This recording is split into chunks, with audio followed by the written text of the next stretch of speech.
اس خدائے زندہ پر بھروسہ رکھو جو کبھی نہیں مرے گا، اور اس کی تعریف کے ساتھ تسبیح کرتے رہو، اور وہ اپنے بندوں کے گناہوں سے خبر رکھنے کو کافی ہے۔ وہی جس نے آسمانوں اور زمین کو اور جو کچھ ان دونوں کے درمیان ہے 6 دن میں پیدا کیا، پھر عرش پر جلوہ افروز ہوا۔ وہ جو رحمان یعنی بڑا مہربان ہے، تو اس کا حال کسی باخبر سے دریافت کر لو۔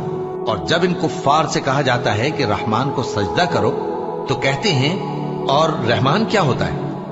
کیا جس کے لیے تم ہم سے کہتے ہو ہم اس کے آگے سجدہ کریں؟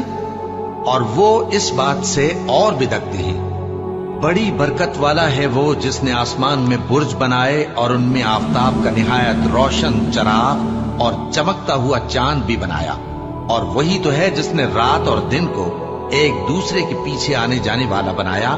یہ باتیں اس شخص کے لیے جو غور کرنا چاہے